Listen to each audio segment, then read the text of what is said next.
PBS and WGBY recently brought you Ken Burns' documentary, Cancer, the Emperor of All Maladies.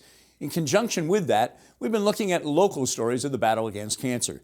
Tonight, we're joined by Rock 102 morning co-host and cancer survivor John O'Brien and Mike Balise, the vice president of Balise Motor Sales, who's currently fighting stomach cancer. I asked Mike and John about their decisions to speak publicly about their cancer fights. I'm a public person.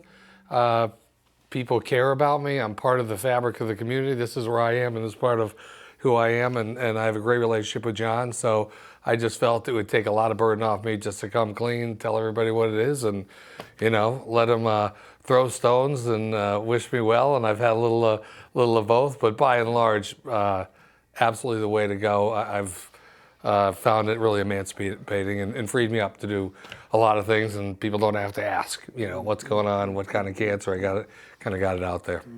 John O'Brien, you've been very forthright for a long time in talking about what you went through. Yeah, we've always been very open on the air, both myself and Bax. Part of the connection with the audience, I think, is to be able to let them inside your personal life. I talked a lot about my divorce when I went through that 7 years ago, and then when I was diagnosed, it was quite a shock. And after I got comfortable with the idea of what it was I had and where we were going with the treatment, and after a discussion with management, we decided to be able to go public with it. And from that point forward, for months afterwards, I was amazed at the amount of people that would approach me out on the street or through emails and text and thank me for doing that.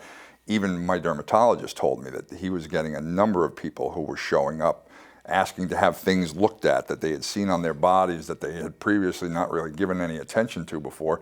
One guy actually was diagnosed with melanoma and told he had to have surgery, and actually he said to the dermatologist, "You mean I have to have John O'Brien surgery?" And it's not Tommy John, but I guess I'll take it.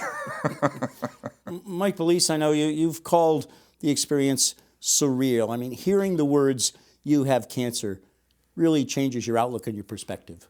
It does, and I think, you know, I have an extreme case of cancer, so it wasn't just you have cancer. It's like, buddy, start making your final arrangements because you have 6 to 12 months to go, and we've never had anybody make it over. I think it was either 22 or 24. So kind of my way of dealing with things is with humor. So 2 people were crying in the room with me, and I looked at the doctor. I go, "Come on, man, I've been searching for the best doctor in the world. That's all you got?"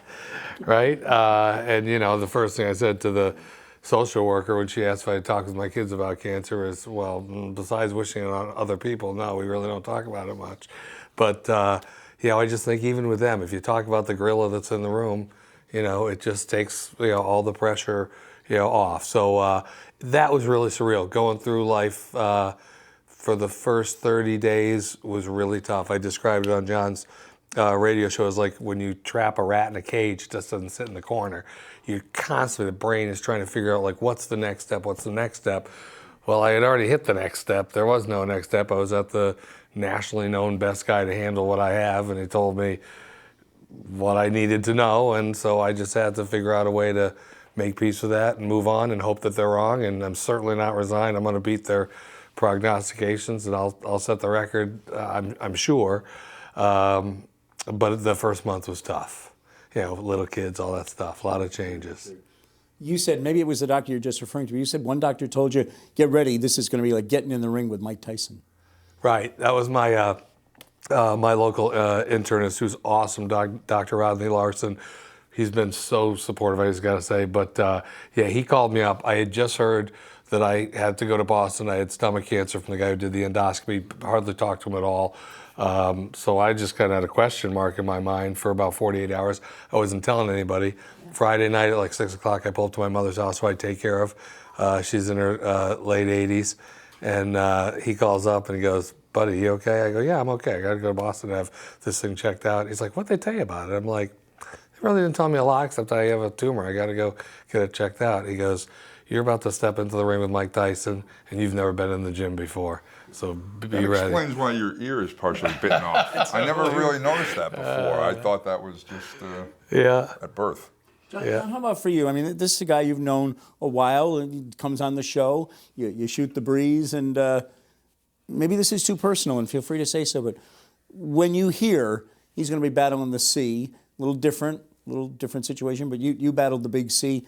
What do you say? You know, the funny thing is, obviously I've known Mike from being in the market for so long. He's been an advertiser for forever, but we were really not personally acquainted. And about a year or so ago, he came in to run a contest, to do a contest with us that was going to be 3 trips, one to New Orleans, one to Las Vegas, and one to Aruba. And over the course of what has been almost exactly a year, to this week, in fact, we developed this friendship, and it was only a few months in when I found out about this, and right away, having heard it being, I was stage 3, and he was immediately stage 4, and I realized I'd been upstaged, and then I thought it was strange. It really was scary because, first of all, I don't make friends that easily, and secondly, It's a big investment, yeah. yeah, exactly. I'm about to, hopefully it's going to pay off because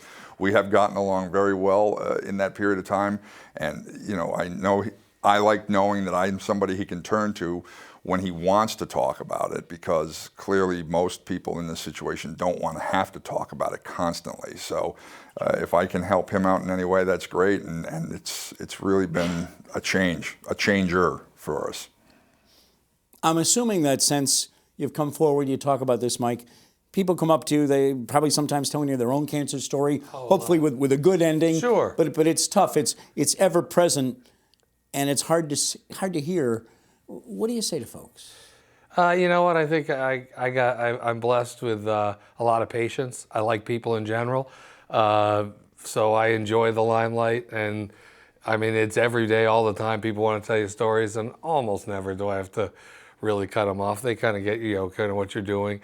I did have a guy before a Patriots game following me around Dick's, and he stood right in front of the sneakers I was trying to buy, and he's like, "You did this, and you did that, you did this, you got to do this, you got to do that." I go, "I love you, but I got to go to a Patriots game."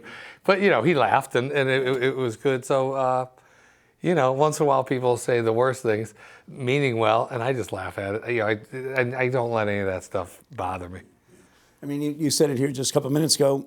I want to be the guy that sets the record. Right. You want to beat this. You've Sure. said a number of times, I'm going to fight this like hell. Hey, doctors make mistakes all the time, right? You always hear a million stories about this is the median of what you're going to live, and people are outliers. So, yeah, A, hopefully they're wrong. B, maybe the thing will reverse itself. And if not, we all could be dead before, a lot of people could be dead before Mike Balise will be. I could get hit by a truck, right? So, One of his own. Right. So, I mean, I'm reaching 50 this spring, and I just look at it and said, geez, if I had to pick 50 years, I'd pick the first 50, not the last 50. So I'm ahead of the game anyway. Patriots won 4 Super Bowls. I'm good.